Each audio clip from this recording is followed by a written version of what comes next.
At the beginning of the school year, when our youth group is getting reacquainted with one another and new faces are being put with names, we start our Sunday night gatherings in a circle the first several weeks and ask each person to share their name, their school, their grade, and answer a silly question that is designed to reveal a little bit about who they are.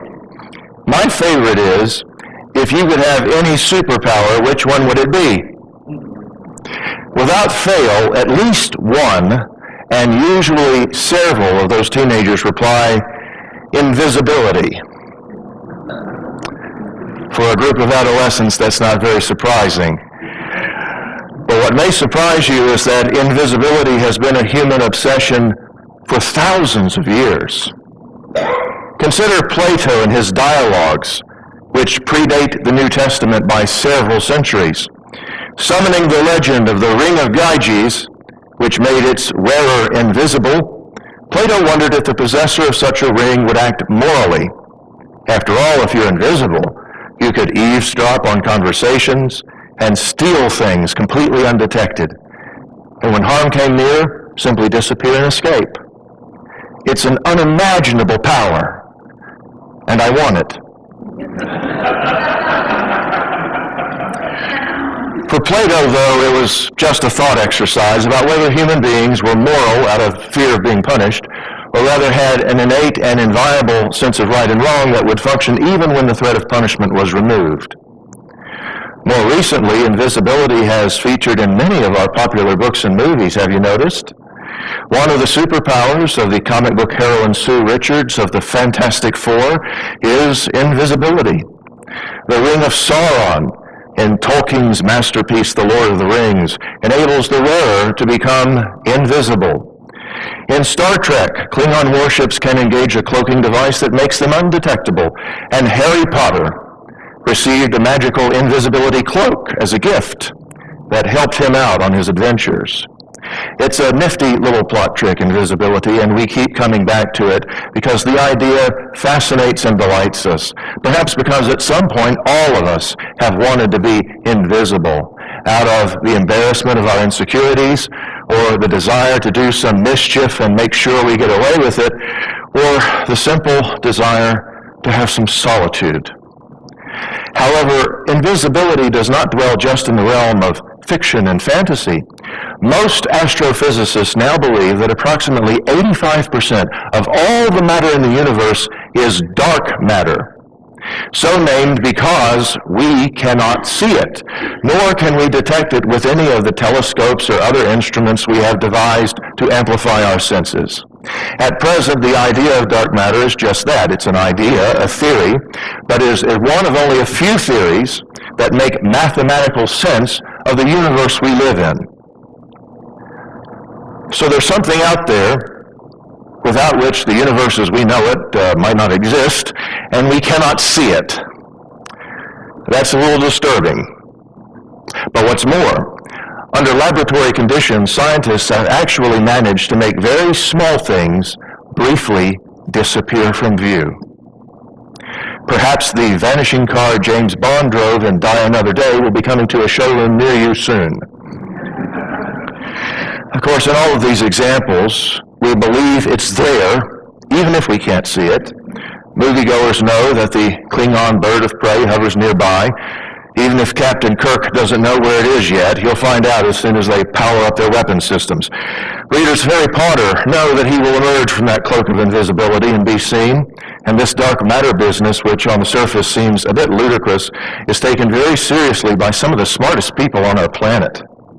We can't see it, but we know it's out there, except sometimes when it comes to God. You know people who think you're foolish to come here this morning. You may not know that you know such people, but you do, I guarantee you. It's a statistical lock.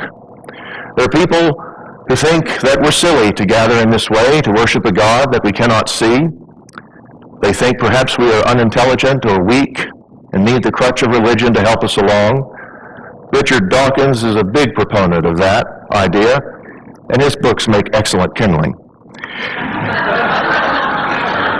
And we ourselves, faithful as we are, endowed by God's grace, we too have doubts, which some would see as sin, but these transient doubts are not. They are simply the exercise of the minds that God has given us, reflecting on God and wondering about the great mystery He is. We see Paul taking full advantage of his brilliant mind in his letter to the Colossians, especially the almost indecipherable first chapter. We like to look at the Bible as a holy version of life's little instruction book, but the reality is it's much more than that. It's theology, reflection or study on God, and that's what the first chapter of Colossians is all about. Later on, as you will hear in subsequent weeks, Paul has plenty of moral advice to give us, but before he can do that, he has to make some identification about who Jesus is in relation to God. To start with the first verse we heard today, Paul wrote, Jesus is the image of the invisible God.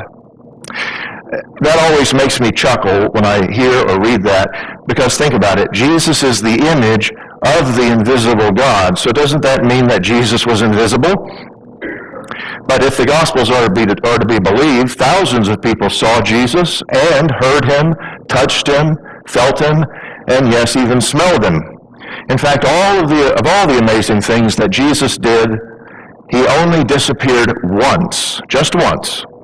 And it was after his resurrection, when at supper with a few disciples traveling on the road to Emmaus, he broke the bread and then vanished from their sight. Now they see him, now they don't. And interestingly, they did not recognize Jesus for the longest time. And at the very moment they realized who he was, when he broke the bread, poof. What Paul is trying to do is to foster an understanding of Jesus as God come down to earth in human form. For him, all the fullness of God was pleased to dwell. Now understand that that is a very radical notion for people living in Paul's era, both Jew and Gentile.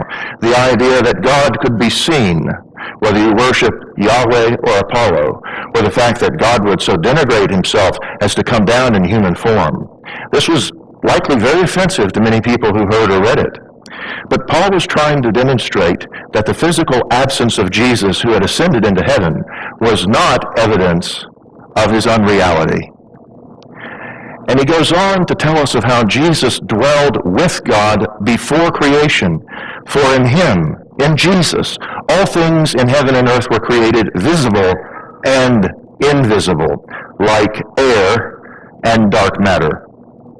And Jesus, the firstborn of creation and the firstborn of the dead, constantly creates anew by reconciling all things to himself. Not just people, but trees and flowers and butterflies and stars as well. Paul spent his time and his ink and papyrus trying to convince or reassure the Colossians that Jesus is real. Because just like us, they were a sensual people who wanted to touch and taste and smell and see and hear before they laid their trust in something. It reminds me of that popular phrase, seeing is believing. Not always. And like those Colossians, our ancestors in the faith, we need to be always reminded that just because we can't see it doesn't mean something isn't there. Sometimes we do not see God, at least not in the way we might like, because we're not looking in the right place. We pray with our eyes shut, our thoughts and faces cast toward the sky. What might happen if we opened our eyelids and cast our gaze with different sight on the world around us? Jesus can be found in the unlikeliest of places, such as other people, especially those for whom we have little affection or. That's why Paul penned that beautiful phrase, how great among the Gentiles are the riches of the glory of this mystery, which is Christ in you. Christ in you, the hope of glory.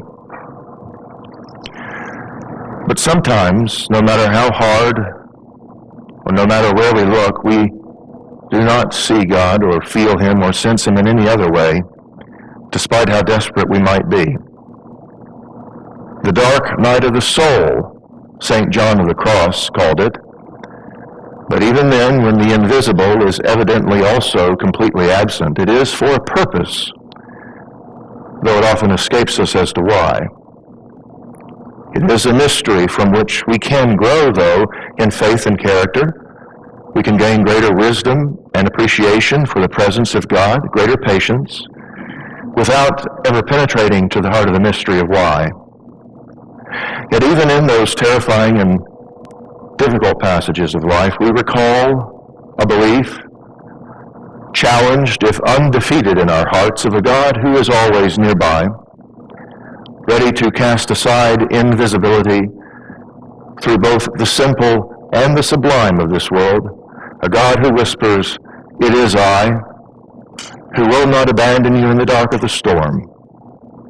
I who created all and hold all in being. I who came among you humble and vulnerable and unafraid to reveal my mystery in a way that you might receive a glimpse of the wonder and majesty of I am. And in seeing that glory, still know that I call each of you by name."